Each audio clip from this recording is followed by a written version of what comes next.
welcome to the June 2nd Montpelier Development Review Board meeting. To start us out here, I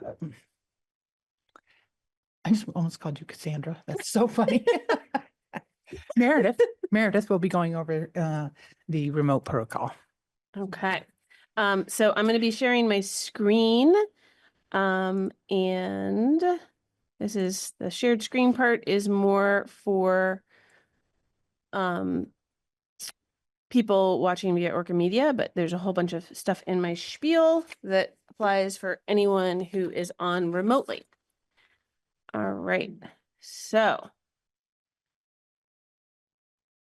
for anyone viewing tonight's meeting via Orca Media, you can participate in the Development Review Board discussion via the Zoom platform through either video or telephone access options.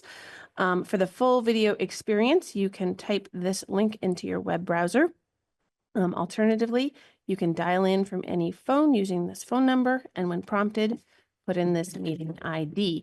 Under either of those options, I will get a prompt that you want to get into the meeting, and I'll be able to let you in. If someone is trying to access the meeting and having problems, please email me at mcrandall@montpelier-vt.org. For those attending via Zoom, turning your video on is optional. And actually, if you're having problems with the audio, the quickest way often to fix that is actually to turn your camera off. So you'll still be able to see us, but your computer isn't trying to upload a live video of you to us. For everyone attending, please keep your microphone on mute when you're not speaking. This will help reduce background noise. And if you wish to speak, please make sure to raise your hand, and the chair will call on you. I may need to unmute you depending on how everything goes, but so far I know everybody who is on the meeting. So we don't have to go into our high security protocols. Please reserve the chat function for troubleshooting or logistics questions only. Questions or comments about items on the agenda should be done orally by raising your hand and waiting to be called on.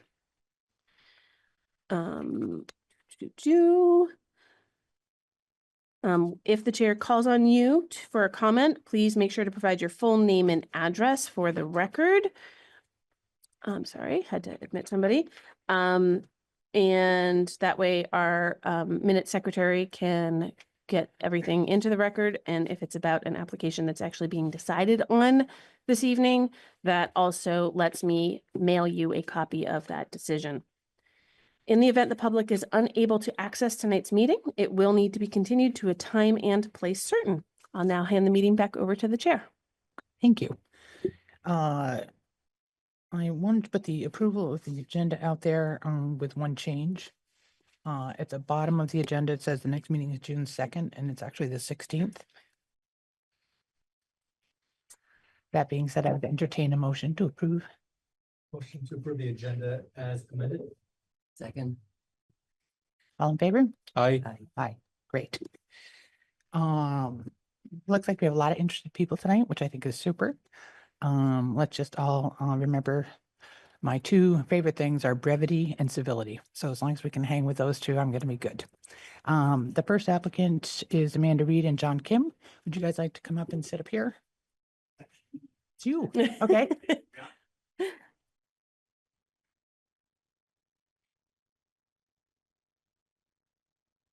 Okay. Meredith, do you want to just give us a super quick overview? Yeah. So this is a sketch plan subdivision application for a 2-parcel subdivision.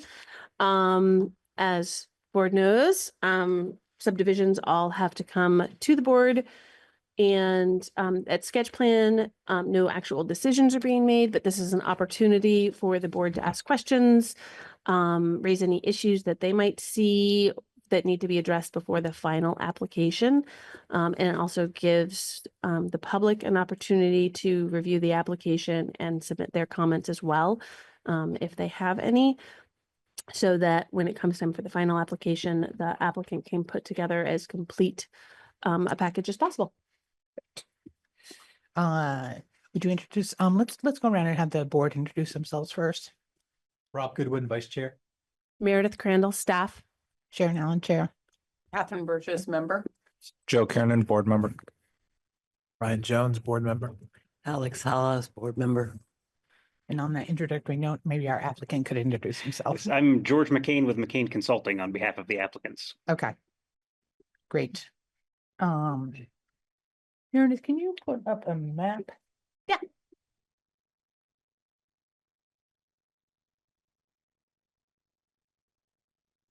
It's kind of busy.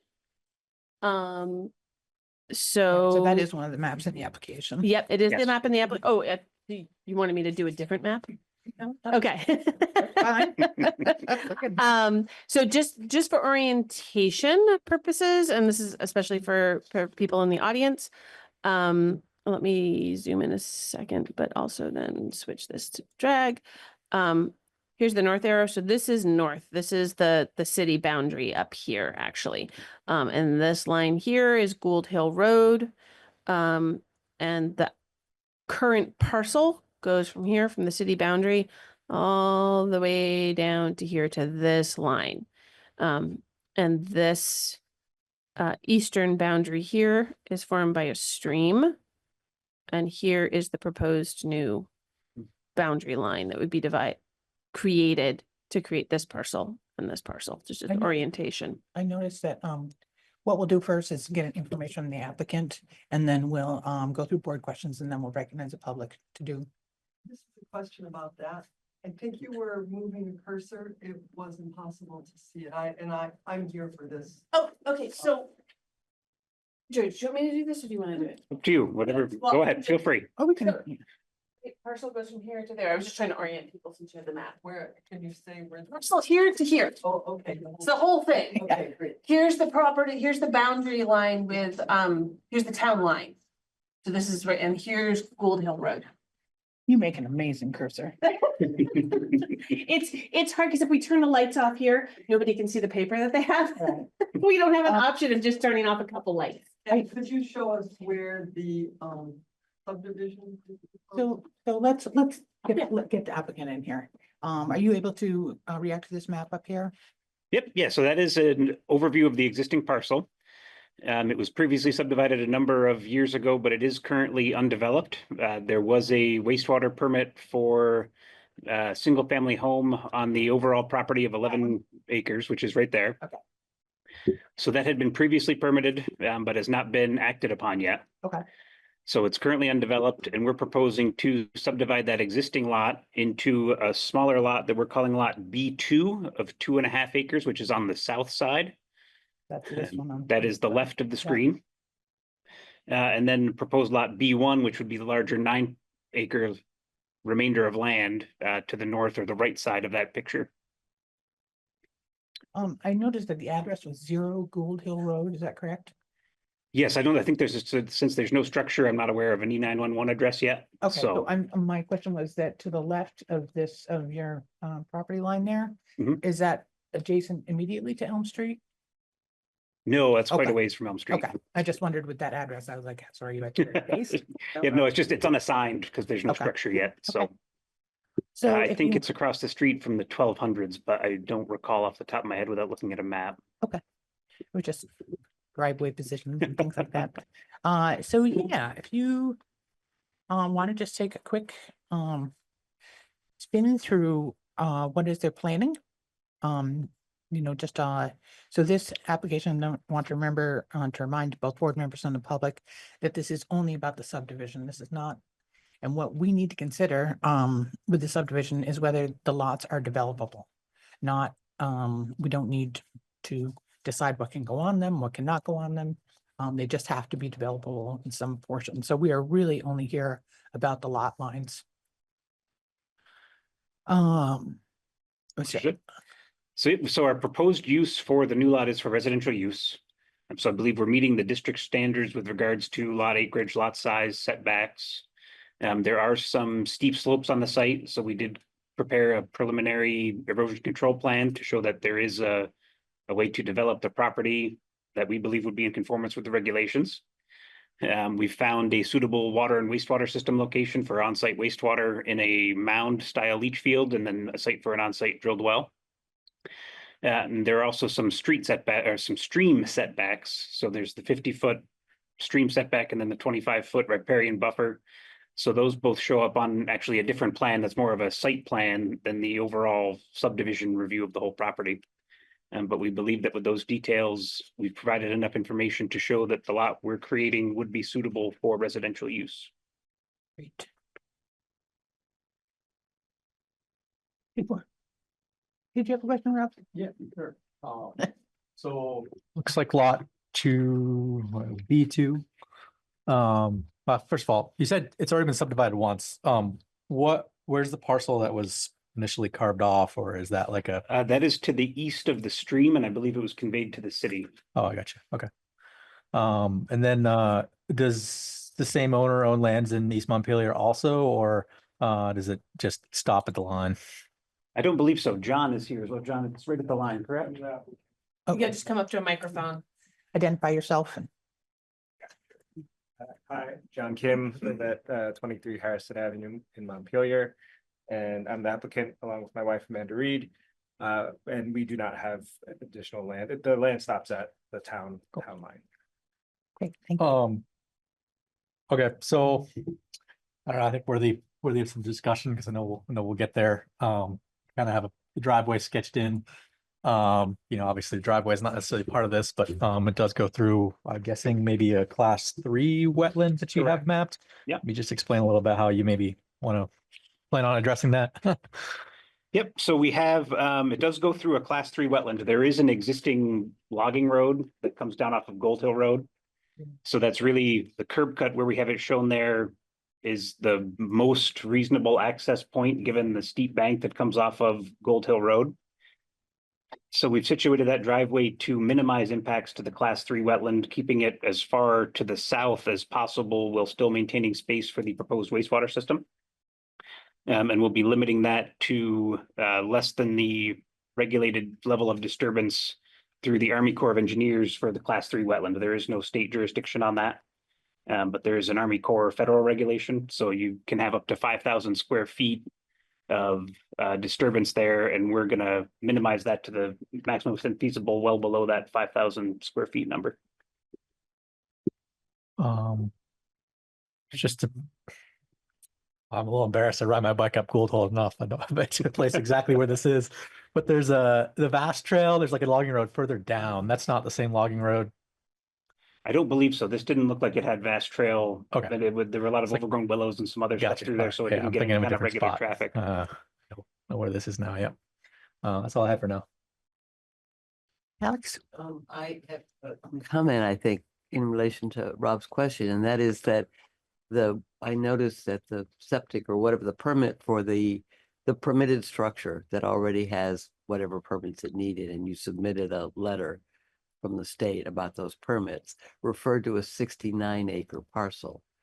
And looking at trying to figure out what happened to the other acreage, it seems to me that it was conveyed to the North Branch Nature Center. Am I right about that? I believe so. So that I don't everything on think- the other side of the stream. Meredith? So it was actually conveyed to the city. Huh. The other parcel, on the other side of the stream is conveyed to the city. And so, I mean, but the working out, I believe this is something that has to be answered for the final application. And I wasn't able to go back and find it. That when they did that conveyance, they got paperwork from the state about whether or not that was going to impact the prior wastewater permit for that already. That was part of the boundary line adjustment review, because there's a boundary line adjustment because it got merged with already owned Right. city land.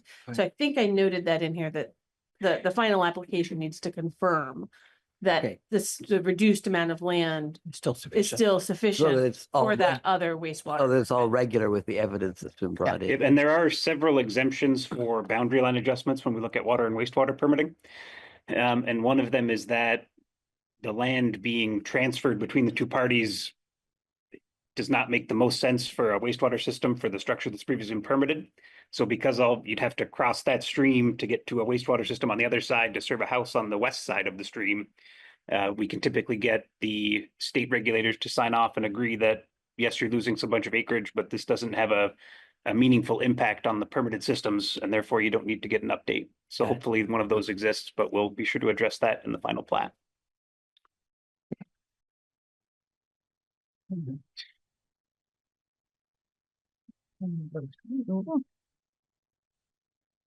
My applications got blended here today. Were there other questions from other board members? Joe? I just have some questions about lot B1. You have a good amount of information on B2 in here.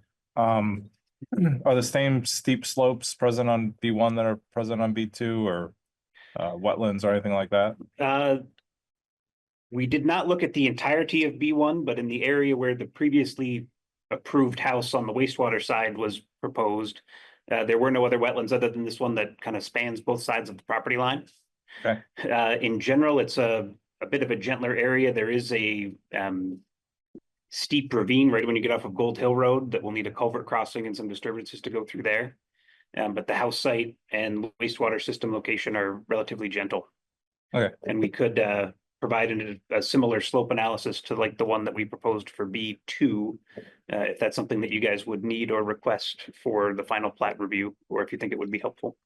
So, I guess I just have a question for you that, with the other permit on that hasn't been acted on so far, Mhm. on the other side, when does that, is it expire? Is it new? Is it?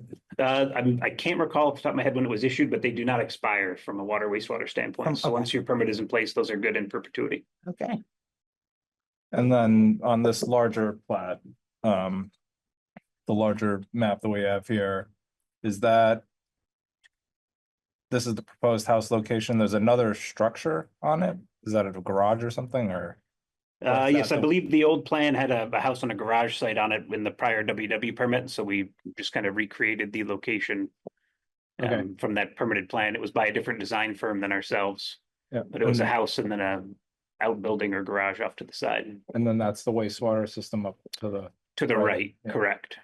and was there a backup location too that's not shown here? There was not, there was a change in the state regulations 10, 15 years ago, and when you have a mound system, you no longer need a replacement area. Okay, So if you've got a mound style leach field, you'll only have the one primary area shown. all right, thank you. No problem.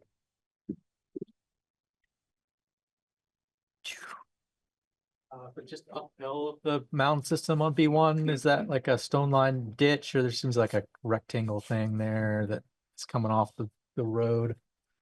Yeah, right where the cursor is right now. Well, those are the setbacks. So that's the 20-foot road No, it's like setback. or 20 Perpendicular to the That- slope, kind of. Yeah, that kind of the long dashed line. Is that that's- just like attached text from the copy right of the aerial? Oh, that right there. Yeah, I'm sorry. I was It's the other way. No, Yeah. you got it. Yep. Google has wonderful imagery, but they like to get their plugs in. So I see it.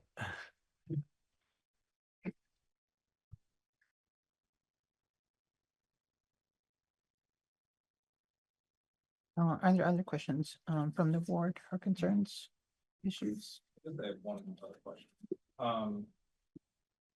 Given the large, long parcel here, do you, like, how did you settle on the site for B2 versus the other side or somewhere else? it had to do with the fact that there was that existing logging road access that goes through there. And Okay. it is kind of set down from the road. But as you get down into the lower plateau area, there is kind of a nice flat plateau area. It would be a relatively simple driveway to put in.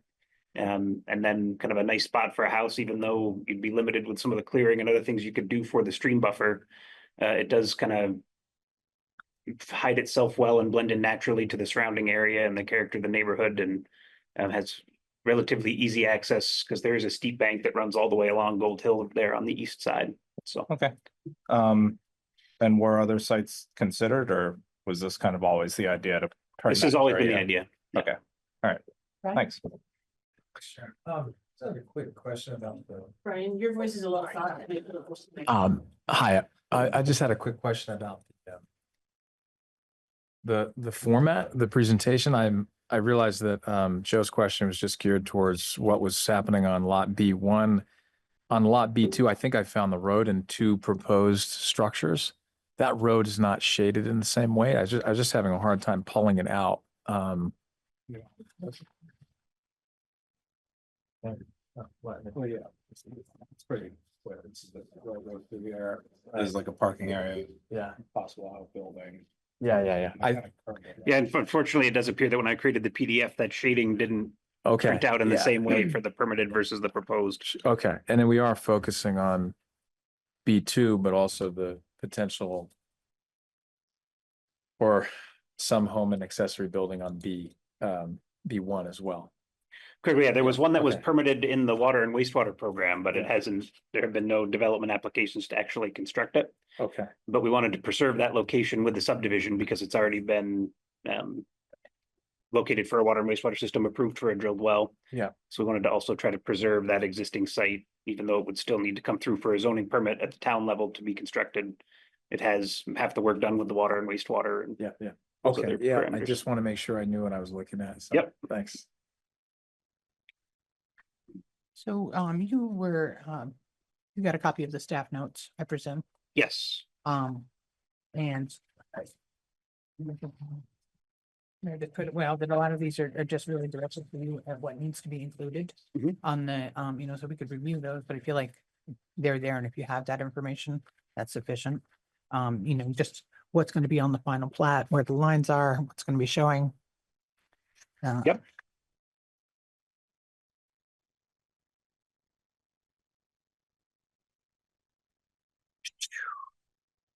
So is this where there was, nope, that's the other one. And, so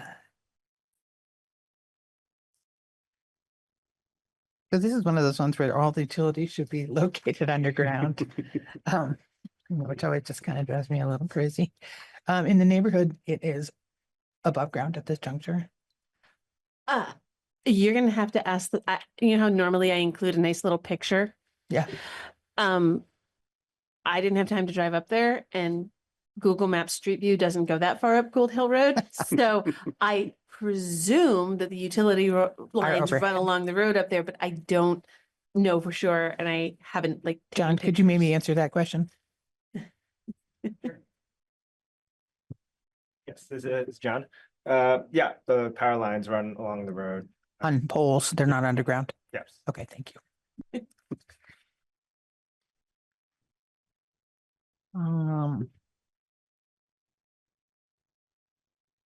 One thing, she put in there that we have done before, with these kind of applications is that we leave the whole landscaping issue up to, if it's a two lot subdivision, then we tend not to mess around with that.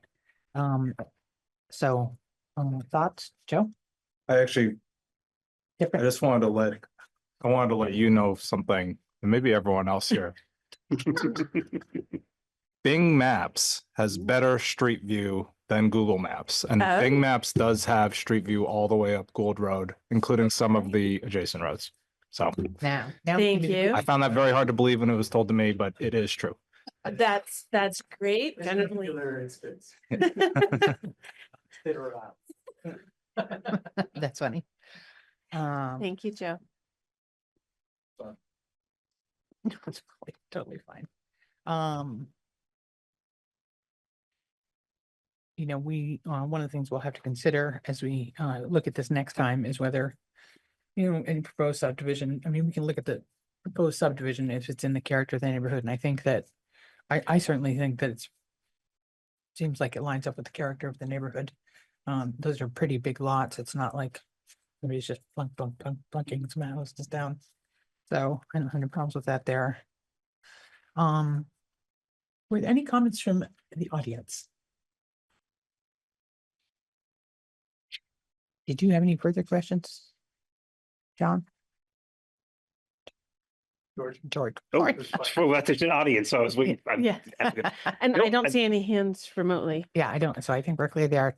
No, I think the staff report does it pretty well. It would be good to know how detailed we would need a landscaping plan if that was something that, if you haven't.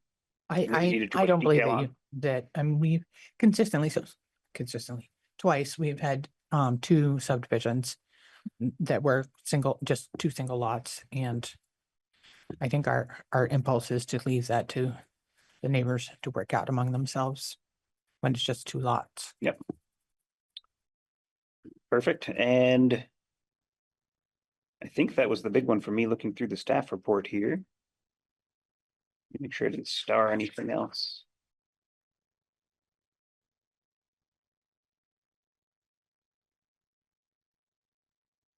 No, I think my questions have been answered. Okay, that's great.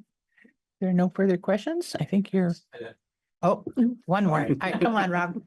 Oh, yeah, I mean, I just think as a comment, I think the steep slopes, you can engineer around that, make that work. There's certainly a process. This with the stream and the wetlands, there are definitely some pretty significant constraints there. And not to say that, got a plan. I think it could work. I guess, did your wetlands analysis, or do you plan to make sure that it extends all to lots B1 and B2, or were you just focusing on, B2 at this point? Meredith, did you have a comment? Can I butt in, George, please? Absolutely. So, and I'm going to share my screen on this. If you give me just 1 second, once I get all my layers up. Where's my wetland layer?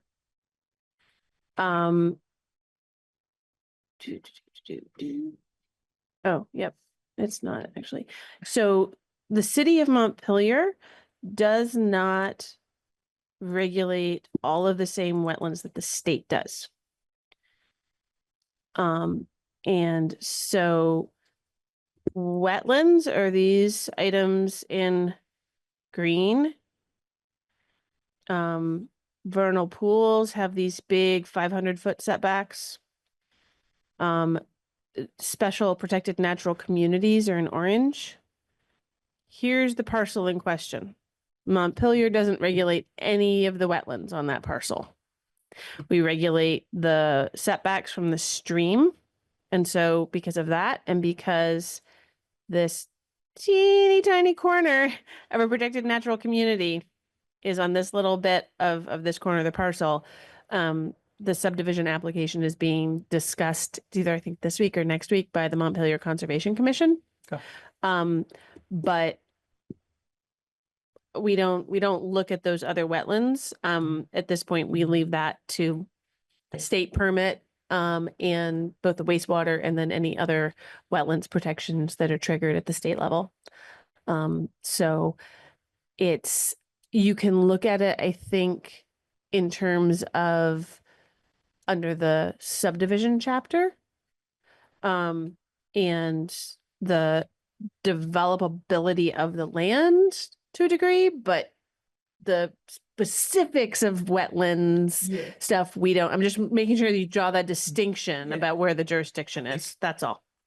Absolutely. And I think that's an excellent, distinction. And I think the concern is that, there is an existing wastewater or B1 existing with, but if you went and got a delineation and that ends up in the middle of, a wetland, that doesn't necessarily make. No, we did look at the area that had previously been proposed for development on lot B1, which is why we have we closed that wetland loop that's right under the new property line. Yeah. We didn't do the entire 9 acres because there's nothing being proposed or contemplated over there. So in the area in question we've looked at, but not the full parcel. Well, that makes sense. And obviously, if they were going to move that structure, that location, and we need to find a new wastewater system or have an expanded delineation performed, right, prior to construction and prior to coming in for a zoning permit. Yep. No, it's helpful information. Thank you. Yep. All right. Thank you very much. Thank you, guys. Appreciate all your time. So there won't be any written decision or anything out of tonight. The only thing in writing is the minutes. Okay. And those should be posted by the end of the week. I can send you copies of them. But the staff report is really sort of your best outline on what to get started on for the final application. Feel free to reach out to me with any questions along the way. Well, the only question I guess I would have, I don't think it's going to be an issue, but is there a timeline for an expiration of the sketch plan? 180 days. 180 days. That is not going to be an issue. So, Yeah. Wonderful. Excellent. Thank you, so guys. much. Or actually, yeah, I think it's 180. Email me to remind me to double check. Will do. That might be the final plat recording Certainly. after the decision. Yeah, that might be the Mylar time. You might actually have a full year. Wonderful. To come back for final. Confirm. I think it's a full year. Excellent. Thank you very much. Cole. Yeah, thank you. Guys. Okay, moving along to the next item. It's 9 Heaton Street. Would the applicant or applicants come forward, please?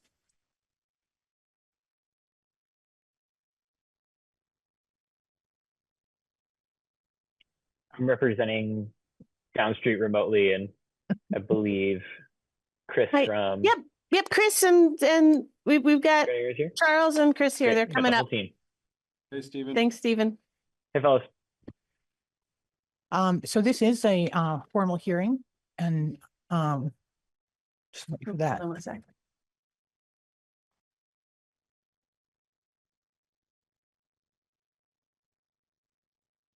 We're just having asking some people to be quiet in the hallway. So if everyone who is going to testify or has any interest in testifying, if you would raise your right hand now. And this is everybody remotely too. Anybody who thinks they might speak on this application, you can go ahead and unmute yourselves to be sworn in. And if you can, turn on your camera.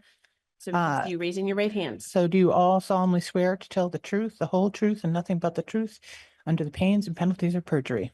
I do. I do. Okay, great. Now we may proceed. So we did see we have, I think it was last but one meeting when we did the sketch plan review for this, right? Correct. So let's just, if you wouldn't mind doing an overview of the project itself. Sure. Meredith, can you pull up a map?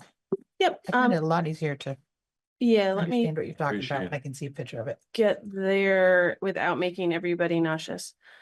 Call.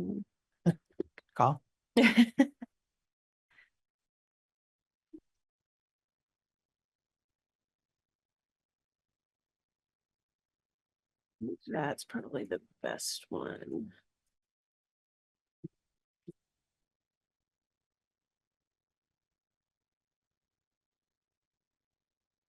That the one you want, Chris? Yeah, that works well. Okay. Thanks.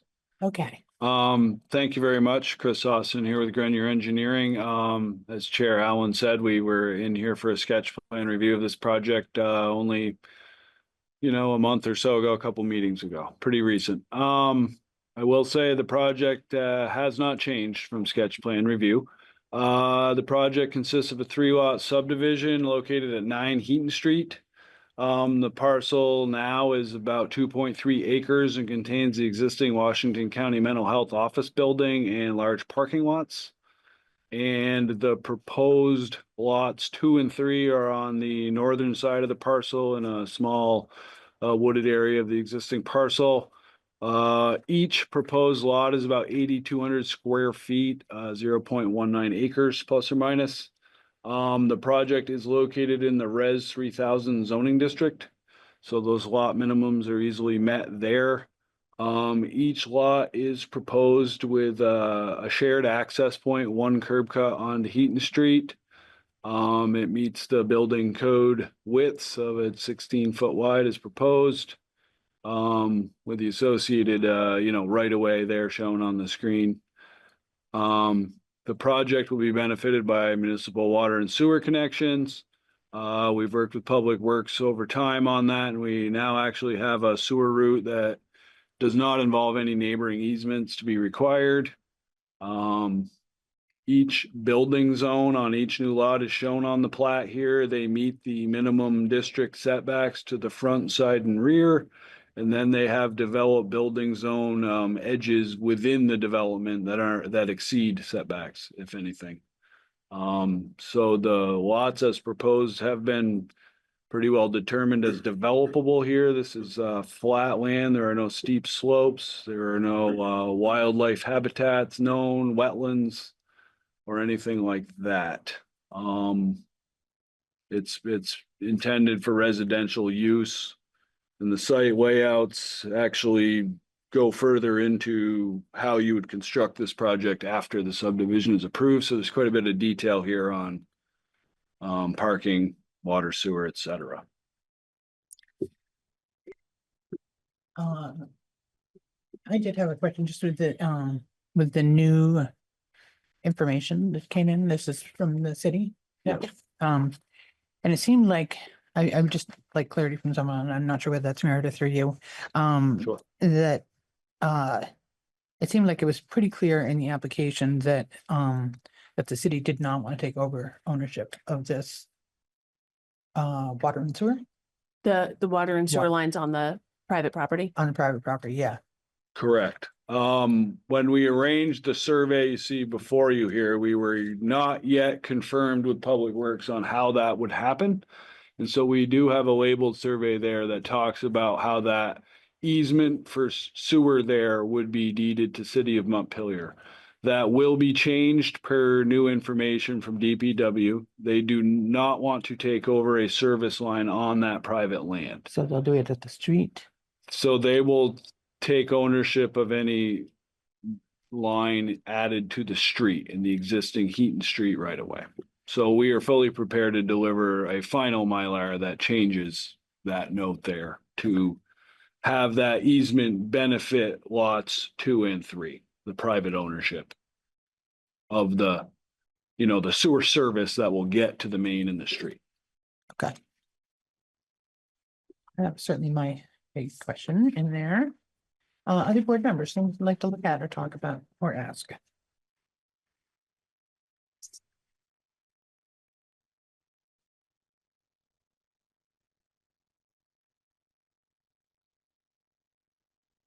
Rob? This question for Meredith. Shared driveway. What did I miss it, or do we require like a driveway agreement also? So In the- if you look in the deed, the draft warranty deed, that is included in there. And I don't have my full book in front of me, but the staff report, I think it needs to be for a minimum of 20 years, the rights to, or no, that's separate. That's the whole separate parking thing that's in here for you guys to review. But the shared parking agreement, it's one, it's an easement. And two, it's also then further referenced in the deed. So the agreement is the shared parking agreement. But we do say that if we're approving a joint driveway, we want an easement and it should be recorded. Otherwise it, doesn't necessarily, you don't have all the rights and responsibilities laid out. So they have the language in the warranty deed along with stuff about the shared parking. Yeah, I guess I've seen it. I don't know, we haven't done one of these in Montpelier really a long time. There's There's different usually ways to two do it. parts. There's like sort of the the nuts and bolts of it in the in the deed, and then the agreement is maybe more detailed, sort of like a condominium declaration or whatnot, which is not our role, I guess, at this point. Right, and so the board, if I remember the language correctly, the board could ask to see that a draft of that condominium declaration information. It's not a required part of the application. I think our draft deed speaks to the declaration Yeah, of I mean- condo actually in this case anyway. Yeah, that there will be one. There'll be one. Yeah. That is I the mean, full intention. here. Yeah, I mean, that's. Okay. There will need to be something because they're gonna be sharing that driveway. Yeah. The basics of it are that each lot will be benefited to the outline of the gravel surfaces for ingress and egress. Yep. So it's not like a section of this piece of the driveway can only be used for this person or that person. They share it all in common, similar to a condo. Seems better laid out than my own driveway, so. Now that's only a blow up. Driveway. Yeah, made in the 80s. Yeah. Those were, yeah. I'll take this.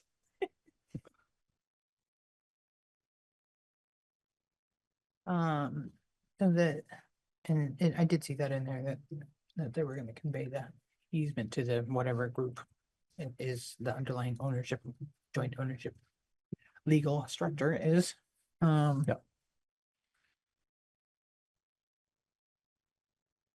So, one other thing that, that we need to sort of find, as a matter of fact, in law, is the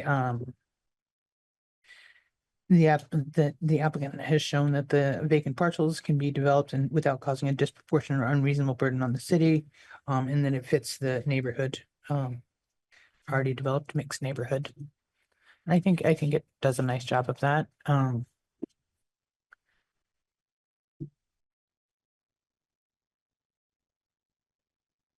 Are there questions? Any more questions from the board? Because I want to open it up to the public. Yeah, I think go to the public. Okay. It hasn't changed very much from. No, it really hasn't. It's very much the same thing. Yeah, it's very consistent. Other than fine tuning measurements for the draft survey. It's And they- very in even- theme. It's yeah. very much this, exactly the same. Okay, if somebody's interested in speaking, you could just hop right up to the microphone and identify yourself and your address. That'd be great. I'm Emma Perry. We're the owners of 19 Heaton, which is just next door. We're just wondering the timeline, the starting of the project and the completion. We've been in touch with Downstreet. Stephen, I think can speak to that best, but the timing is like yesterday, kind of. But Stephen, what do you have for a timeline update? Yeah, I can share, I wish that I could share something really, really concrete. I can share something maybe a little less than concrete. We were shooting to have this done by the end of the year, mostly because of funding constraints. We've had some increased flexibility in some of that funding access. So we're hoping at this point to be able to do site work this year and hopefully build the homes next year and be complete by next summer. Which is still a quick timeline. Yeah. Basically. I guess one other, is there anybody else who wants to speak? Lisa? Sure. Lisa Mahoney, 5 Main Street. So other side of you guys, I guess. So I had a question about the character of the neighborhood because this property was listed on Historic Resources Scoping Study as a potential National Register nomination. And I haven't seen anything with respect to historic evaluation in terms of character. And I don't know if that's been done or when in the process that would occur. I guess my understanding is that that would apply to a building. Am I not? I mean, So I'm assuming you're talking about the really recent historic resources scoping study that was done by HPC. So under the zoning regulations, the historic aspect really comes into play typically when we're talking about specific buildings.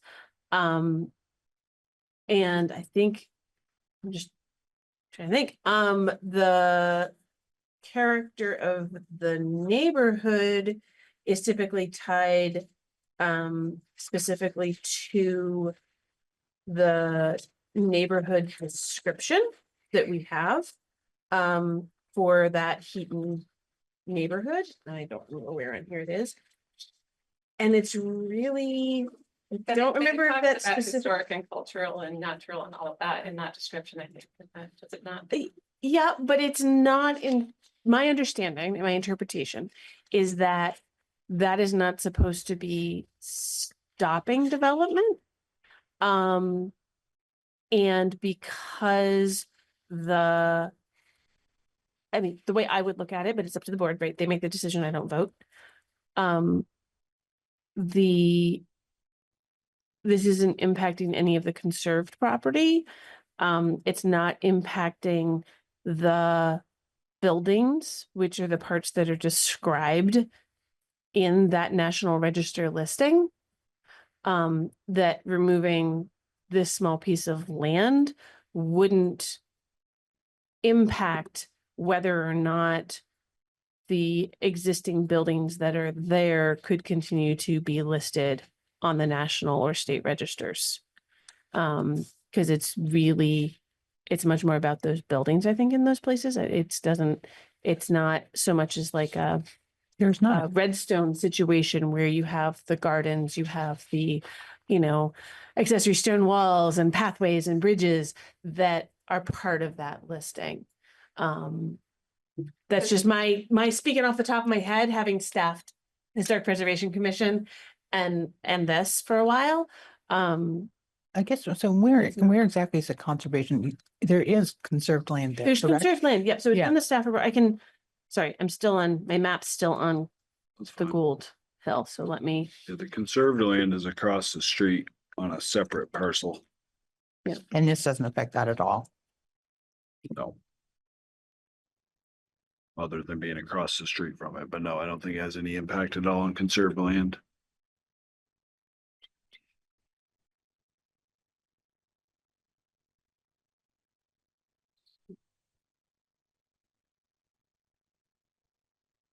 let me. So I've got the conserved land, which is shaded there in solid green. Oh. The property, just give me a minute, because I also want to bring up That the- current historic. Oh, not the district. Well, that was one of my clarifying questions is, we're not, and to my knowledge, we are not in a historic district, correct? So they are outside of the current Montpelier Historic District that's on the National Register. What Laura's bringing up is sorry, Lisa, I'm so sorry, Lisa. I'm sorry. Brain. So Montpelier's Historic Preservation Commission hired a consultant to do a new study to see what areas of the city could potentially become additional historic districts. None of that is actually officially rolled into any zoning. So there's no, the way Montpelier does its zoning is typically to the map. The character of the neighborhood aspect does get a little fuzzy. So this hasn't come up in like 7 years. I don't know So how I that think would roll into your analysis. I honestly. think the answer to that is that the board has not so far taken any of that new information from that and applied it, and I must say I sort of think Meredith is on the right track here, that I don't think that they're going to apply it to big lots of land versus, that don't have buildings on our historic structures or land or features or something, these are pretty straightforward lots. Right, but the adjacent, I mean, the lot itself, 9 Heaton, which is the entire parcel, is what was included in the historic scoping study report. So the question is, Did it scope especially in with or the- out? well, I asked Meredith earlier today if we'd have an opportunity on design review. And apparently it doesn't go through design review, so I guess that's why I'm bringing it up now.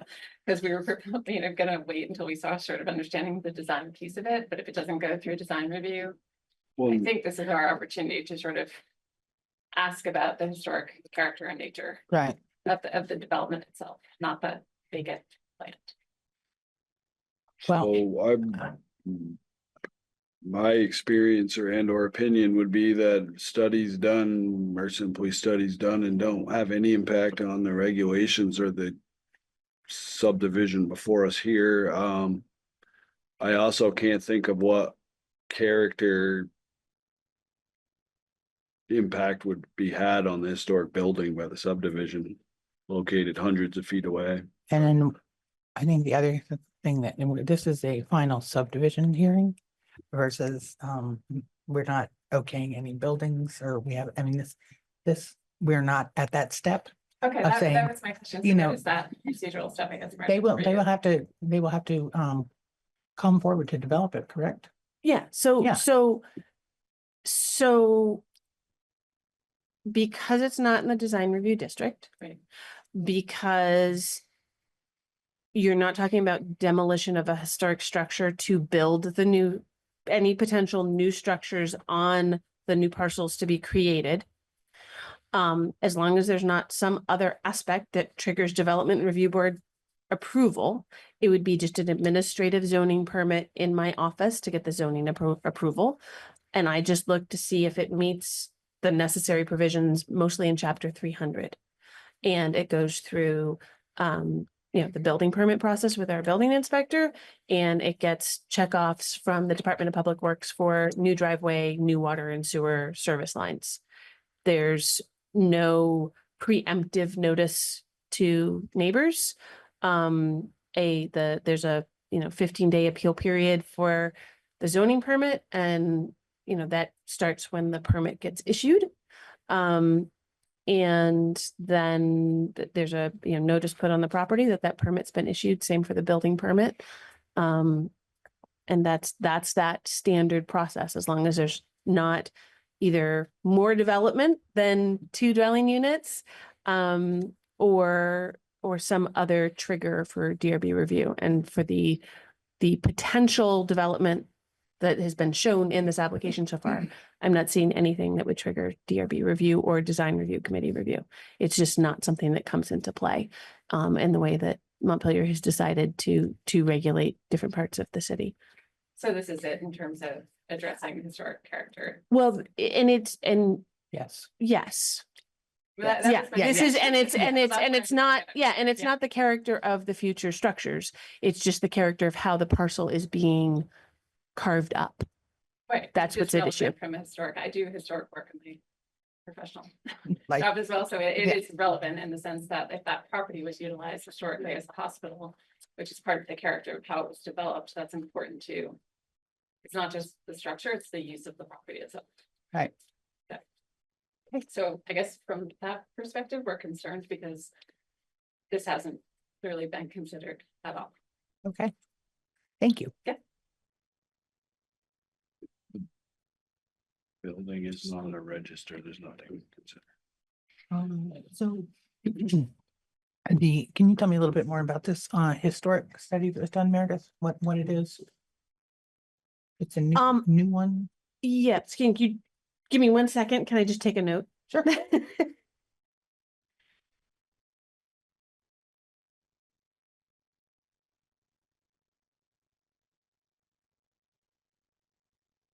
Yes. Comment from one board member here is that I see, well, I think it's raising this question about.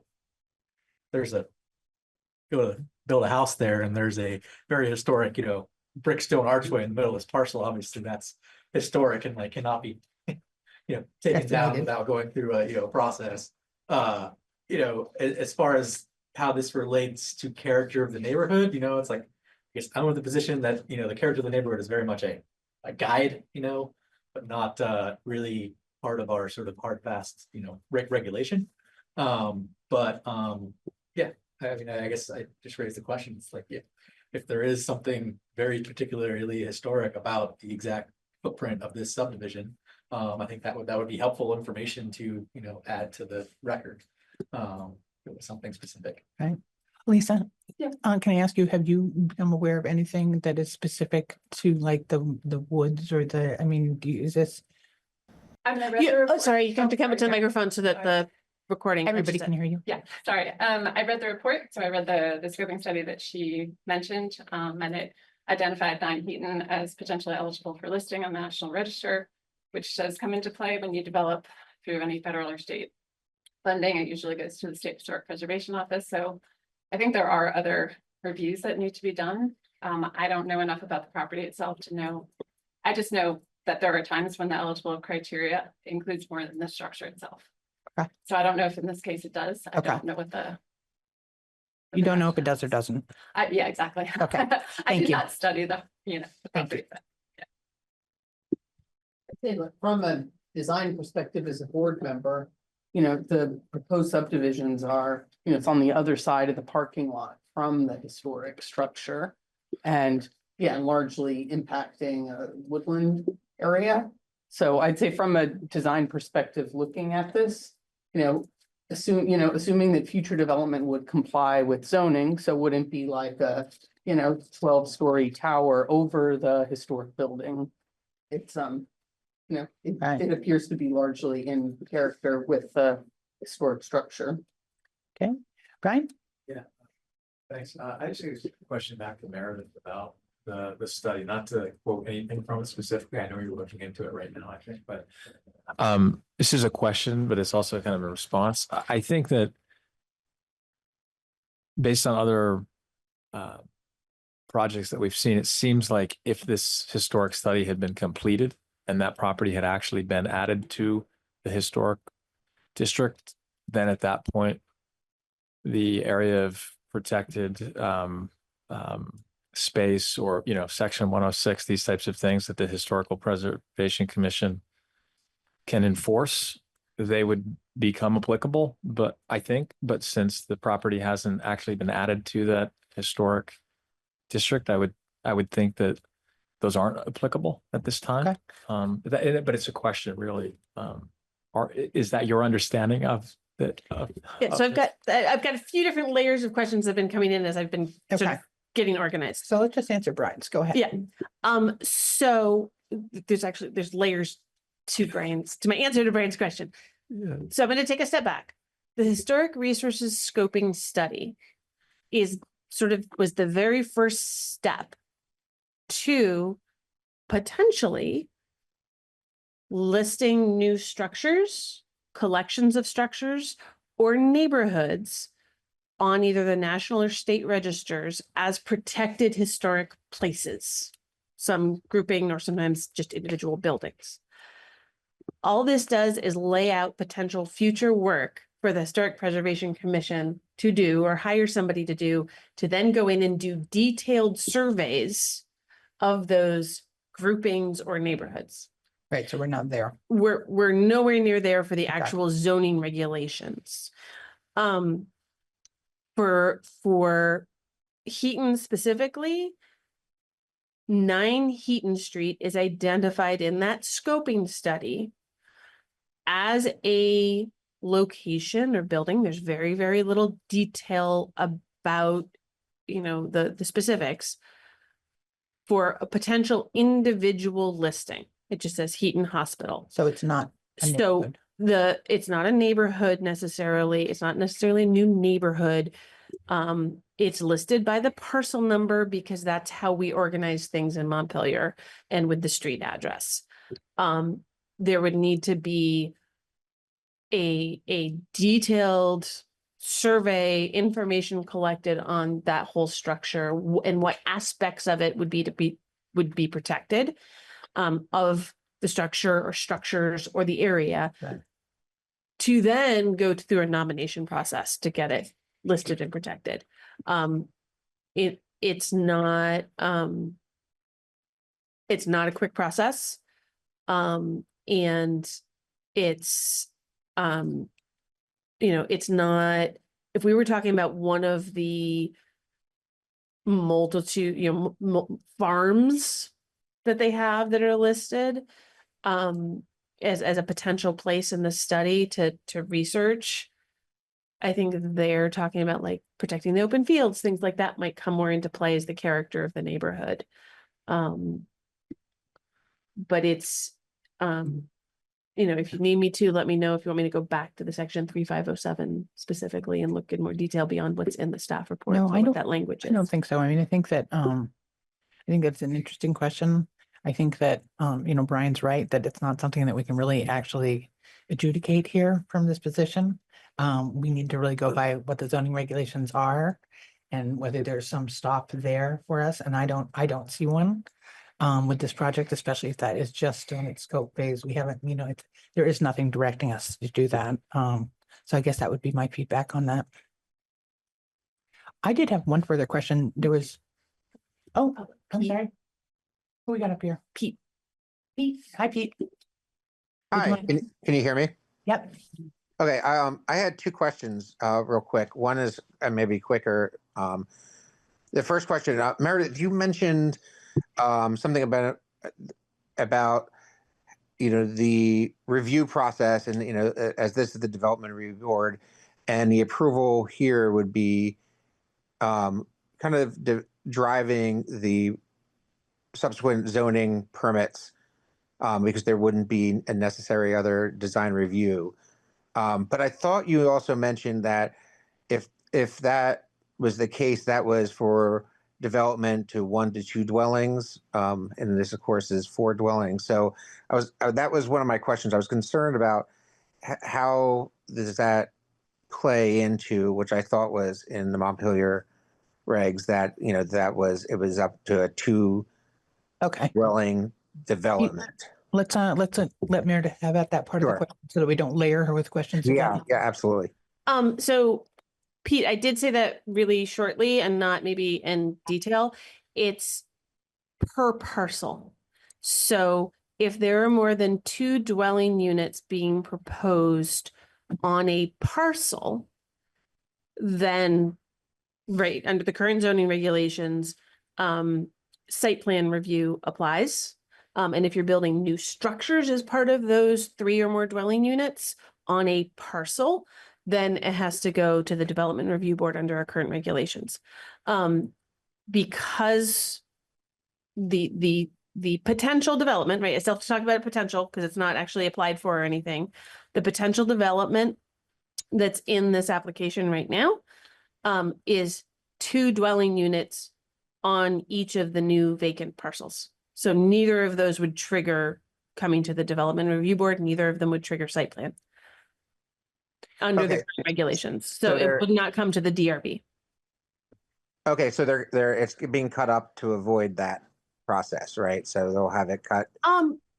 I cannot speak to somebody's motives. I'm just Okay. telling you currently, as long as it's no more than 2 dwelling units per parcel, it's an administrative approval. I Was guess- there a second part? Oh, No, I think it's important to note that any administrative approval can be appealed to the DRB if the public is interested. Yeah. But Yeah. So Pete, there was a second part to your question or? a Yeah, second yeah. answer? And one of the other board members, and I apologize, I don't know his name, who's sitting hold on, to the far right of the board, mentioned about, reviewing the neighborhood, development and guide to, more of a guide than rules of evaluating the impact and to the nature of the neighborhood. And, in the informational meeting in April, I had submitted to Meredith a kind of just a quick evaluation of the immediate neighborhood. And, again, listing that, these are, mostly 2-story homes with, 10-foot cutout drives. And of course, and many of the homes, maybe not on the historic register, but potentially on a historic register. So I would just like, if you could walk me through how your evaluation is of the, proposed development fits into the neighborhood current design of the architecture and Okay. cutouts. Let me respond to that a little bit to start with, and then I can give the applicant a chance as well. I think that when you're, I guess I wonder a little bit when you said impact, what you meant in terms of what impact it's going to have on the neighborhood. There's, some of those impacts are permissible and some of them are not permissible. You can do it on a socioeconomic impact of other people's property valuations, for example. That would be discriminatory. There's so there's a bunch of ways to look at that. The other thing, and I'm going to let the experts take over here in a minute, is that neighborhood, down even to the top part of Liberty there was primarily made up of like working class bungalows. So it was a part of an affordable housing plan for workers in the city of Montpelier, and anything that seems like it's going to be well done and has that in mind seems like it's pretty close chops with the neighborhood. Did you want to say something? I'm sorry. I just wanted to point out in the staff report and in the zoning that one of the stated purposes of the Res 3000 district the property is in, which is part of the Heaton Street neighborhood, of course, is to encourage infill residential development with a range of housing choices, which I believe this project provides to the neighborhood in a very compact and And I understand that. compact way. Hang on. Well, but again, my question was what actual criteria are you using as a guide to determine how this development fits in the neighborhood? I understand, yeah, there might have been some homes that were built affordable in the past. I know our home was built in 1927 and, was a home to a senator and built. So again, like they're all different rows from down Liberty Street. And then of course the Heaton neighborhood through up towards College Street. There's a range of development, but again, it's the kind of the more of the eclectic neighborhood. And like I said, in the, just the evaluation map I drew up for Meredith in April, these are all with the exception of one or two homes, they were, all 2-story homes. So not looking at any other impact except for the aesthetic impact of the neighborhood. So our application spoke to the fact we're planning single family homes, partially to help affordability of the development. We are not here to review the architecture, nor are there any architectural standards involved to the subdivision, nor the development permit subsequent to my knowledge. There are not. Oh, Joe, go I ahead. mean, this is just my own personal observation of the neighborhood, but the property you own, that's more or less a single story home, is it not? I mean, you have a garage below you, but just It's a split level. split level. And then if you were to travel and that's the immediate adjacent property, and if you were to travel to the other end of Heaton Street, you could stand on the corner there, you can count 3, maybe 4 single story homes there. So I don't think that single story homes really factor in here when you're talking about the neighborhood. These are homes that are within, 1,500 feet of the property. Right. Fairness. So. And that's fine. I'm sorry. Can I No, just? can I share my screen? I think this may Sure. help Pete. Okay. Sure. So I'm pulling up. Could you ask what the standards are? Specifically, these are the standards that I've just highlighted in blue, and I'm going to take it away because that actually might make it harder to read. There are only 3 standards under this character of the neighborhood in 3507. Be compatible with or extend the city's traditional settlement pattern as a compact urban center. Not contribute to a pattern of strip development. And be compatible with the character of the neighborhood.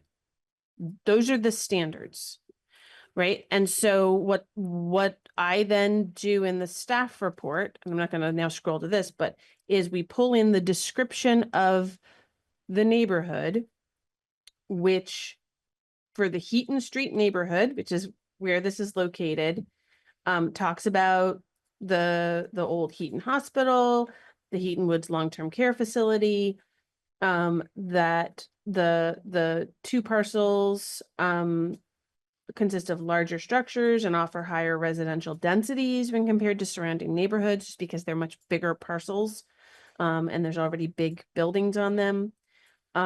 It talks about the protected open space, which I showed earlier, in that conserved land, and says that proposed developments should protect the conserved portions of the neighborhood, as well as minimize or mitigate impacts on surrounding neighborhoods. The board has not a whole lot of other direction other than that, and the purpose of the zoning district, which Chris Austin read out earlier. Those are the standards. So the board does its best within there, but it's all about how the land is being carved up, not about what the future development is. The future development comes into play with regard to whether or not the parcels can be developed within the zoning regulations and, complying with them. It's theoretical that the whole plan development will fall apart. Sorry, Stephen, I'm not counting on, not hoping for that, but that's possible.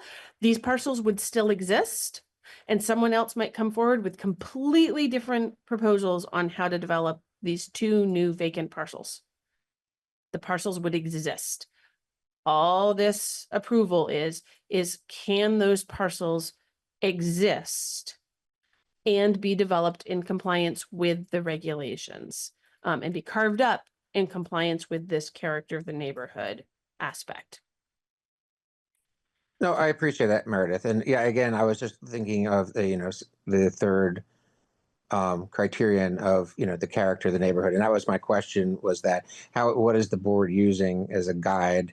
It was mentioned that, there is no real guide, but what, will that be documented, as a guide of determining the character of the neighborhood specifically for this proposal? I guess I feel like when the zoning regulations say what they've said, and it's not a whole lot there, that we sort of act as a board collectively to think about what that neighborhood is like, what the long-term goals of the city are, what we try to apply our best selves to these projects. And I think that this project for me, at any rate, seems pretty dang appropriate to the neighborhood. It seems like it's going to provide some much needed housing. It's going to do so in a way that it sounds like it's going to leave some of the woods on the lot, so it's going to look nice. So you have now heard every regulation that guides what our opinion is on this from Meredith tonight. So there's not a lot there. It really is based on what the board feels like, and what the board thinks about and what the board is trying to work towards. I don't mean to jump off there, but I did want to check on the boundary. Were you guys the guys that talked about the fence and that? And can you come up to here and just? Oh, you can do it over here. That'd be fine. Yeah. So can you raise your right hand? Oh, yeah. Here we go. And do you solemnly swear to tell the truth, the whole truth, and nothing but the truth on pains, penalties of perjury? I think I said that pretty fast. Okay. Perfect. I'm Steve Perry. Hi. On 19th Street. So a couple questions. First, we could talk about the fence, which the negotiations with that is going well. We haven't finalized anything per se, but we've been back and forth with Steven. He's been really accommodating. We're about half and half split on the fence right now, figuring that out, which is great. Great. We did have a question based on what you had just spoken about with the trees. I had taken the project as pretty much clear cutting that entire lot with very few trees left over. Am I misreading that? I can't say that there will be no trees left. That is a good question. There's room to leave some trees along the edges in the setbacks, but yeah, a lot of the plan is going to involve cutting a trees small down. amount of trees down. So I would like to just clarify real quickly. So like from our property line, it looked as if all of the trees on that edge is the reason for the fence, which would be because they're all going to be gone. Well, Is that true? it's a 5-foot setback there, and to fit the structure, it'll be fairly close to the setback, so. Whether there are stumps able to be saved in that 5 feet or not, we can't speak to that at this moment. Right, you might, I would agree that's the purpose of the fence is the fact that there's only a 5-foot buffer there, there will be limited trees. and then that makes sense in a building way. I mean, I wouldn't want in 5 feet, between you and the property line to have a huge tree there. That makes sense that would have to be removed so that it didn't affect the buildings. Yeah, so I wouldn't go as far as to say as we know it's clear cut, but maybe not a lot of don't trees. have a current plan to retain a ton of trees. There isn't a lot of space for that. Thank you. And I just had one final follow-up question about the parking. Is that for the development, like the next floor up? The parking is going directly toward from what I saw on the map, very much toward our home, and the way that it's located. And I'm guessing there's no chance of any sort of at all of changing the aspect if the lights are going to shine very much on our property.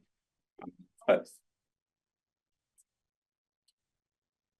yeah, The fence won't help once it's set back a little bit.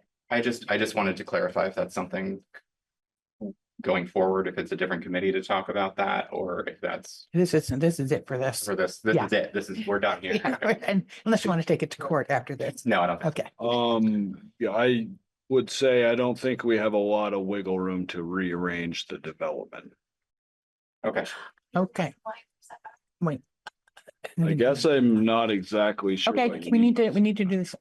logistically here because it's gotten turned into, you asked a question and your name for the record? Yeah. Sorry, before we move on from the parking, Emma Perry. Yeah.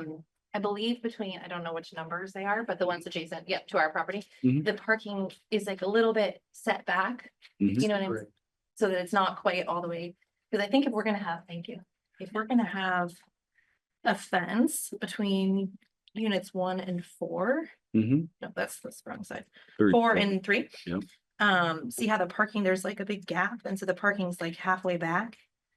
Mhm. Just the fence, like there's a little incline up to our house, so the fence will no longer stop the headlights at all. Right. Unless they're pulled all the way to the front. So, like the fence that you are negotiating, this is something that you can, negotiate, but it's unlikely to be something that we are going to regulate based on the existing zoning. Okay, that was what we just wanted to Yeah. clarify, that this isn't something that we have to. Meredith? I'm just gonna, I mean, this is something to deal with at the next stage of your guys' discussions, definitely. Just to throw it out there, and Chris, this will answer the question that they asked. Part of it is that every parcel has to retain a certain percentage of space that is a permeable surface where water can flow through. Okay. So they are trying to preserve green space. So that I can, Yeah, I'm so- sharing it up here on the screen, right? So this area here that is between two building areas and between the potential future parking and the property line, right? This is your issue, why it's set back this far. Mhm. That leaves green space for plantings, right? If there's trees there right now, that's like an area where maybe they can preserve some of the trees. So, This. if you start moving the parking all the way up to the fence, that's all pavement or gravel or something behind it. So that's, anyway, I'm just sort of throwing that out there. But, I mean, this would be, the board would have to throw that in as one of, like, you guys would have to suddenly revisit that whole landscaping provision. If this is where, instead of like a fence on their property, Right. you could theoretically say you want them to try to preserve trees there, or they have to plant plantings there, something like that, if. Okay. But that's the only aspect of that Right. that you guys could Could throw address that anything all. in on. Okay. Thank you. Thank you. Brian? Meredith, what you just said about the inclusion of some kind of vegetated buffer or something, were you saying that that would be part of this application Yes. or Yeah, a so- future? Okay. Because there is a landscaping consideration in the design of the subdivision that the board can make use of if they want to. Normally, that comes into play when you have lots of parcels and you're trying to maybe buffer that development from adjacent development, something like that. So that's when Isabel Circle, which was like 20 plus parcels, like maybe 30 plus 40, parcels. yeah. There was a requirement that they ended up having to put in, that they were gonna try and preserve, tree lines, buffering that from an adjacent Yeah. neighborhood, and stuff about preserving other areas of land as green space, stuff like that. But the board didn't at that point make recommendations or requirements for landscaping between the individually created parcels, because it was all going to depend on what was actually going on them, Okay. right? And here, yes, there's a potential shown. You're not telling the applicants that they have to have this particular development. Right. Can I follow that really quickly? It's up to. Sure. Sure. Yeah. Yeah, real quick, because Alex has been waiting Yeah, away too. Alex, yeah.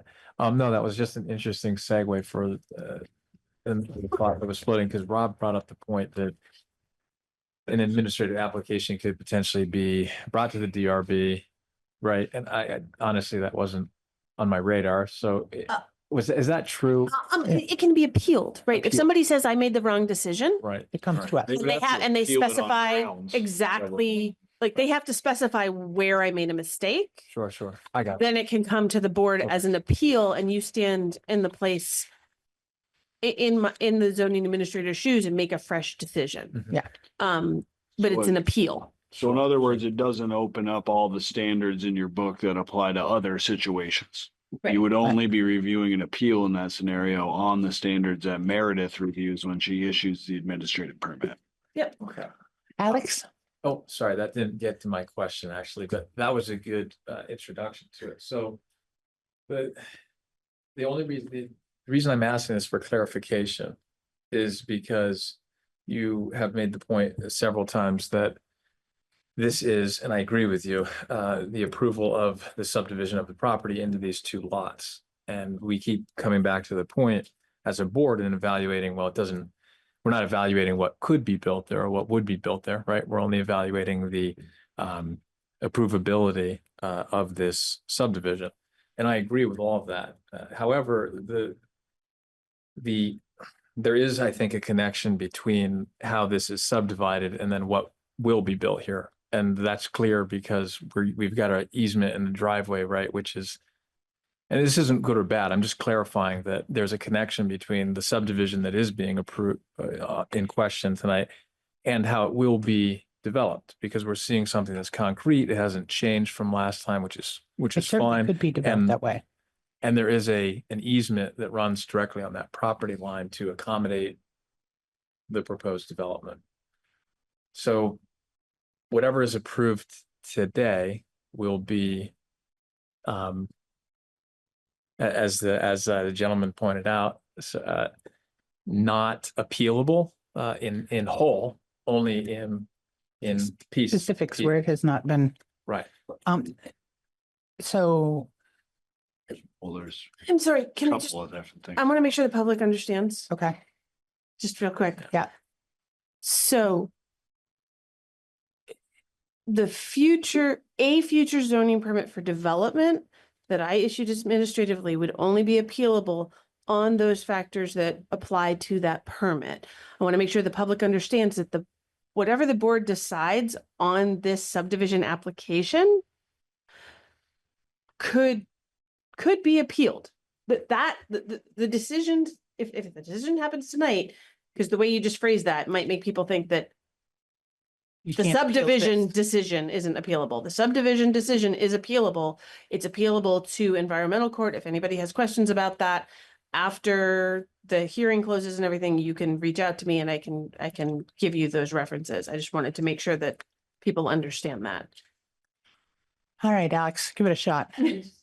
Comment, but it points to somewhat of a problem, and that is, I mean, the zoning regulations can stipulate buffers, planted buffers. They really can't be enforced. I know from personal experience. That's not true. they're It's very, difficult. very, very hard Right. because So it really depends on the good faith of the parties involved in private negotiations if they don't work out. And I just want to be clear about the neighborliness that's required. But it's also, or that whose absence can cause ill feeling. So the time you invest in a private solution is well worth it. And if it can be documented, so much the better. Because there is this sort of odd lacuna. I mean, we could theoretically, and I'm not advocating this, say that this subdivision was contingent upon not creating, a visual disturbance with my headlights, right? But that would be absurd, right? That's not a condition you can put on a subdivision. I didn't want to go down that path. I can just No, tell I'm you, not as suggesting the you chair, do I don't it, want to go down that right? path. But I am recognizing that there is an issue here for which there's not a perfect remedy. That's all. thank you, Alex. Thanks. All right. Heard from a lot of people here. Other comments? Well, I guess the got one more? with two lot subdivisions, we have kicked the landscaping and screening plan down to the next process. Right. I don't know. That's 100% appropriate here, but we can discuss it because usually kicked it to the next process, which would be like a site plan, approval and not administrative approval, but I don't see maybe an issue with that. So The times that we have said that we were not going to do it was when there was a single lot that was being divided into two lots that were both developable. Sure. And we did not, we said that's, y'all figured out, we're not gonna go to that Right. level of micromanaging the neighborhoods, screening. This is a little bit bigger. It sounds like it's a little bit different property. It also sounds like there's a decent process happening right now about the fence and working things out. Yeah.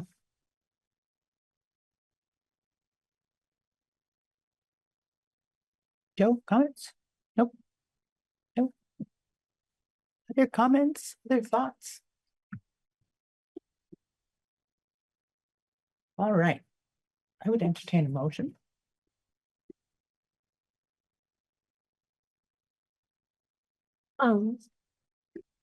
You can make No, it. no, I know I can't make it. I just, because there are a couple of conditions on here that aren't the normal subdivision, they're just the standard within 180 days, record the final survey plat. Just making sure that everybody's read through those draft conditions that I put in there. And that the applicant doesn't see any like typos or errors or things that don't make sense, that they don't understand. Just if somebody was just gonna read this, that's all. Because we haven't discussed those specific conditions. The board hasn't discussed them. All right, let me just read those aloud so that we can all partake. Should the access and water and sewer easements be incorporated in the final plat and the warranty deed, the easements will be conveyed to the relevant parcel or building owners, not the city of Montpelier, and all references shall be corrected accordingly prior to recording. You guys are good with that, right? We agree, yes. Okay. Future development in compliance with the shared parking agreement approved by this decision does not require additional board review under section 3011. However, any expansion of the parking easement beyond that necessary for the two standard parking spaces shall require new board approval. So that does limit to. Okay. Yep, Okay. So that means that they basically can't make it bigger and better and brighter without having to come back here. That's our understanding. I just know the board hadn't actually discussed that section. Right. Parking agreement a whole lot, so. Yeah. Thank you.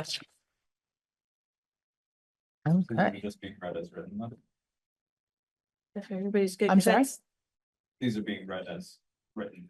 I don't have a problem with either one of those things. I think that the city's made it super clear that they don't want the easement, so I think that's important to include.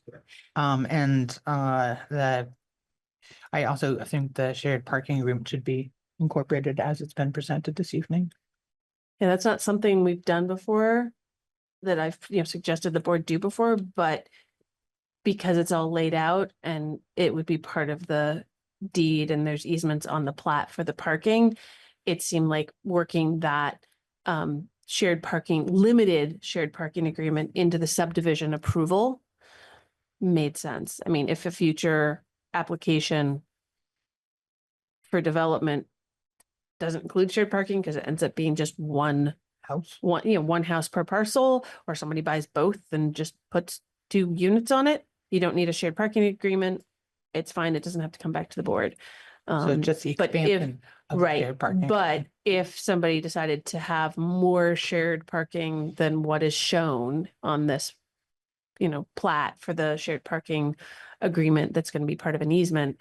If there was a bigger area that can be that parking easement, then it would have to come back to the board because it's off-site parking under that section 3011.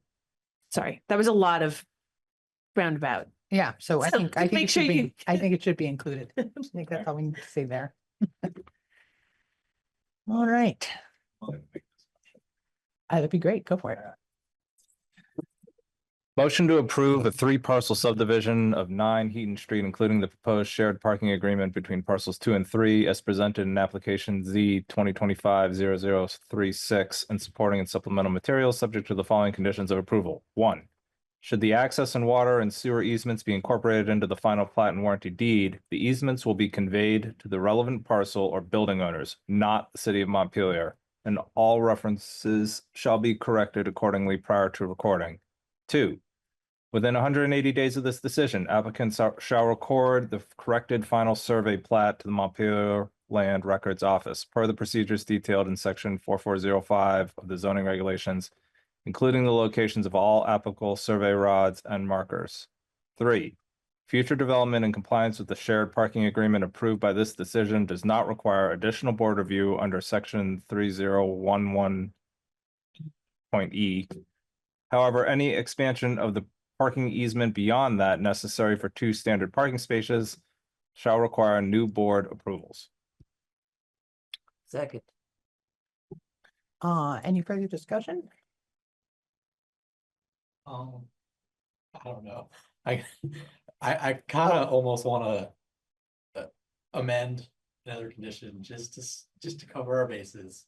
Landscaping and screening, just to say that the plan will be, a landscaping screening plan will be included with future development applications. Whether it's, You want to say what? Even if it's not, even if it doesn't trigger site plan, you want a landscaping and I screening think so. proposal. And that here I can, well, that's my amendment. I can talk about maybe the reasons why in a second, or I can talk about it first. What would you prefer to? First. Okay, the reason why is that I think it asked the question is that you have this parcel, you're potentially going to build 3 houses there. I don't know what you're going to do. There's the potential for without clearly identifying like who's going to make the decisions of what trees are cut. Is the first excavator that shows up on site going to decide what trees are going to get cut, or is Downstreet going to decide, methodically through a plan what trees are going to get cut?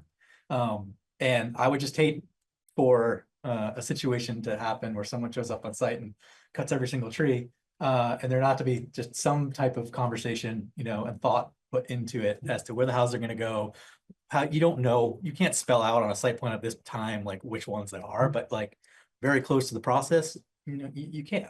And maybe that landscaping screening plan says that we're going to cut every single tree on the site because there's no way around it. That's fine. But I just want to make sure that when that There's an the new opportunity future to meet applications come in, we're just memorializing the process that's really already underway. I have a question. Yeah.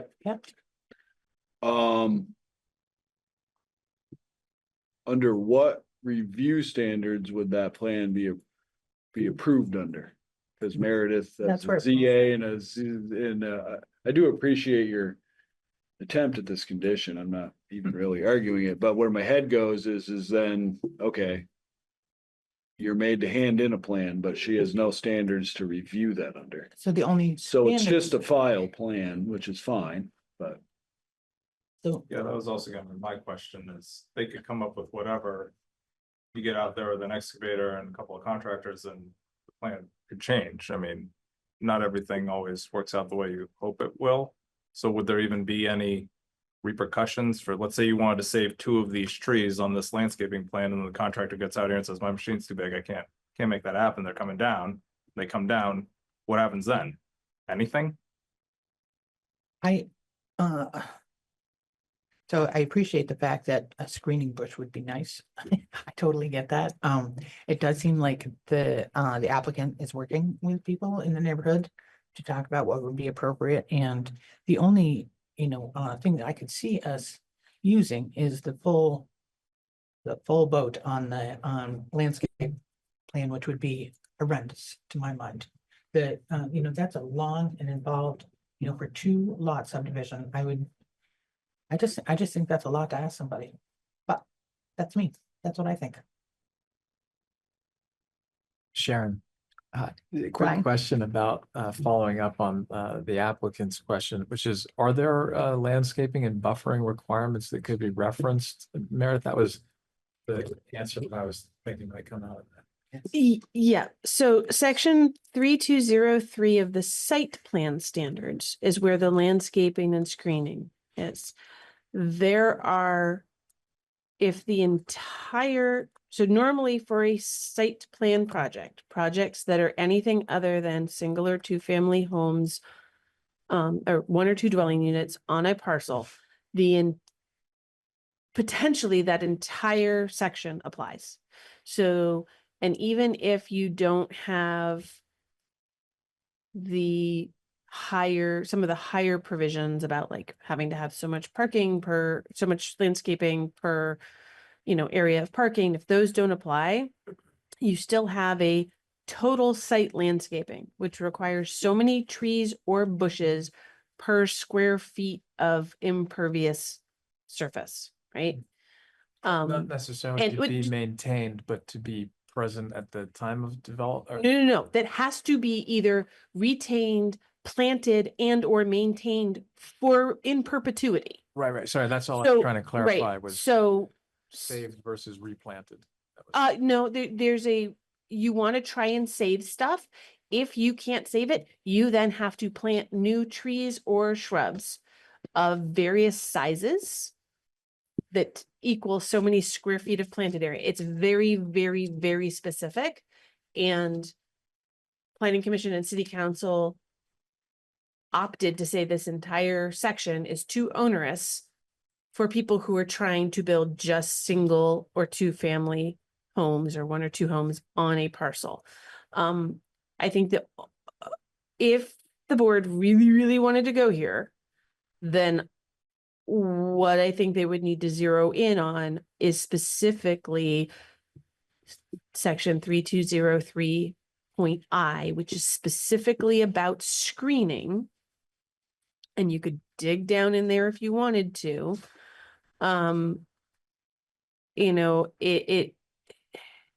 But it's specific to like parking lots, very specific things that should be screened. I'm good. I'm glad that we had this extra discussion. Because I think everyone involved is put on notice about, the importance of continuing the process that's already underway. I'll make a motion to approve the motion as presented by Joe. No I think we amendment. just vote on it. Yeah, just vote on it. So you're not proposing yeah, an yeah. amendment. But you Okay. never did. so- Maybe I'll call the vote here. No amendment for voting. Rob, how do you vote? Yes. Yes. I vote yes. Yes. I vote no. Yes. Okay. Great, your project is approved. 5-1, right? Very much for your time. Thank you very much. We really. Thank you all. So official decision doesn't happen until the written decision comes out. We'll move forward on that as soon as possible. There's no pre-permit conditions. So as soon as the written decision has been signed by the chair, then the zoning permit will get issued too. So your appeal periods will run concurrently. Great. So feel free to start moving on tweaking the final plat. Thank you very much. Getting your wording right. We will do that. All right. Thank you. Thank you very much. Thank you all. Could I make a motion for a bathroom break before we finish up the meeting? Yeah, you don't have to make a motion. You can just have one, okay? If you need to put on your helmet though.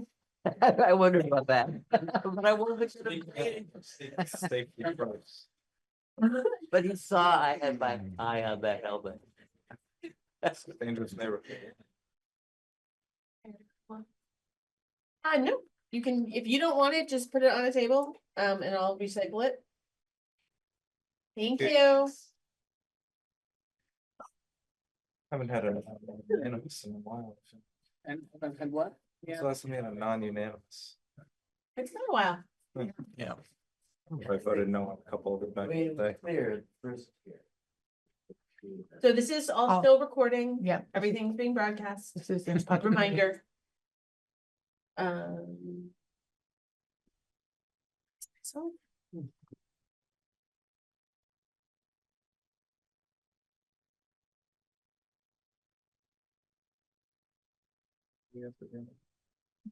Board members in the meeting. Minutes and then a bunch of There's a bunch of significant other business. Yeah, yeah. Yeah. We're losing members. Are we losing you, Rob? Oh, I don't know. City council has Let me back off. You don't have to worry about that. They better let they. High vacancy under your name. Well, Well, because we I just want asked for people to that. apply.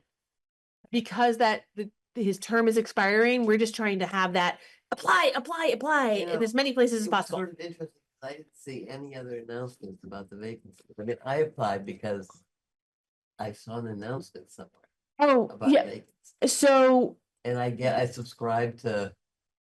Just You the know, one, there have been, I think, This is something that might be useful for Brian to hear.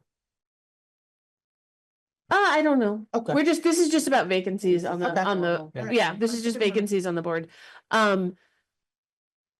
There's been a lot of administrative shakeup and readjusting of things. So some of those announcements maybe haven't been going out as promptly as they need to be. But yes, there will be additional announcements. I think that one, I thought that one got reactivated on the vacancy website, but maybe it didn't. oh, you mean on the city website? Yeah, the city website. I can't remember whether I looked. Yeah, I mean, that's a reminder that the city's communications director got shifted over to then become most of the administrative support for the entire city manager's office. So Which is she's having a really easy time right right, which so there's that. So we're actually pulling in staff members from other departments to take on and double team all sorts of things, including, you know, our office basically taking over all the administrative stuff for all the committees that the planning department staffs, while also being down a staff member ourselves. So, it's, but I hear you. Yes, but the, Rob's got his application in. Yeah. So, he's I think the city council, it's gonna be on the city council agenda June 11th to at least get Rob reappointed. So we'll get back to that in a minute after we do when. Meredith, if we're still in informal mode, just, this is obviously not the time for it with this level of communications capacity stretch at the city, but it would be amazing if there was like one place on the site that was. Is there one place that has all the committees and where there are openings? Because Yes, there's a committee vacancies page that is supposed to, but it has to be refreshed yeah, periodically. city Things kind of website. time out. yeah, the city Lots of website is pizza. hard to Yep, navigate. yep, Yeah. well, and that's after it was rejiggered. So there is, so for everybody listening, if you go to the City of Montpelier website and at the top tabs hover over boards and commissions, there is a, where is it? Committee vacancies, right underneath agendas and minutes. There's a committee vacancies option that's before the list of committees, and you click on that and you should see. And well, right, they time out. They're also reevaluating. If you sign up for the city manager's weekly report, it's been mentioned multiple times in there that the entire committee structure of the city's entire committee structure is being reevaluated by a subcommittee of city council with staff. So, Just the review board. that's the only one that's listed on there right now. Yeah. In part, like I was just saying, the entire committee structure is being reevaluated and may be changed. There may be mergers of committees and other things. So, Don't be so lucky. I don't think that's gonna happen. Yeah. So yeah, we won't get rid of it. No, this is not Wanna leaving do- because we're statutorily required. do you want to do a quick update on potential zoning amendment? Do you want to do that before the minutes? motion to approve the minutes from 4/21. Seconded. All in favor? Aye. Thank you, guys. Next update from the staff. Thank you, Rob and company for such a speedy approval. Okay, so I just want the board to be aware that the planning commission is considering interim zoning updates. So interim ones are basically emergency zoning updates that do not have to go through the full multi-public hearing process to go into an effect. Planning commission is going to be considering red line changes on next Monday, so in a week, including creating administrative subdivision approvals, as well as increasing the number of units. It says separately, so administrative subdivision could happen for parcels of maybe 2 subdivisions, 3 subdivision parcels, sorry, brain. As long as they didn't have complications to them. There's also a push to have major site plan only apply if there are more than 6 dwelling units being proposed or commercial development. Those are the really biggies that would reduce even further what's coming to the board. So feel free to attend the planning commission meeting on Monday, either remotely or in person if you want. To get those through, planning commission has to recommend them to city council, and then the city council only has to have one public hearing on them and then can approve them. They then have to be revisited and approved through the full multi-hearing public hearing process, planning commission and DRB, within 2 years to be fully adopted. So that is the quick changes. And then, but they're also looking at a whole slew of other potential changes to try and increase residential development in Montpelier. And there will be a longer, like probably year-long discussion of those additional potential tweaks. But the quick ones that might change is there might be a more administrative subdivision and site plan approvals. That is the intention. They may want to clarify character of the neighborhoods. Well, right, yep, so some of the, basically what they would do is they would, the proposal is to create minor subdivisions, which may be approved administratively, and major subdivisions, just like right now, there's minor site plan and major site plan, and substandards only apply to major site plan right now.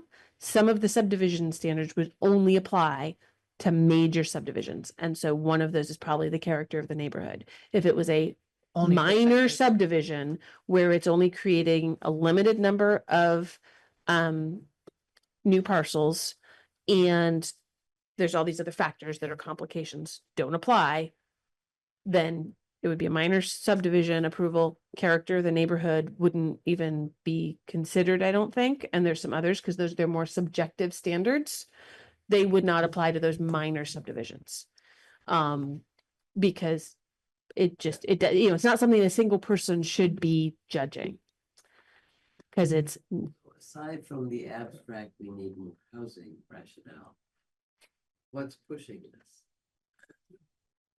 I don't think that's abstract, though. Yeah. No, I understand. I mean, this is abstract, and I'm all for infill. there's been a lot of. But I've also seen a lot of pushy developers in my life. Yep. So I mean, feel free to, I don't.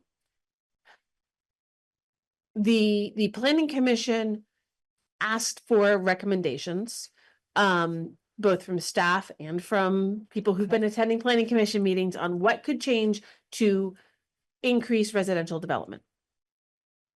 So there were a slew of recommendations, and some of them were zeroed in on as fairly straightforward changes that could be made in the short term versus things that need a lot more discussion to even be able to come up with something rational as a way to change the zoning regulations.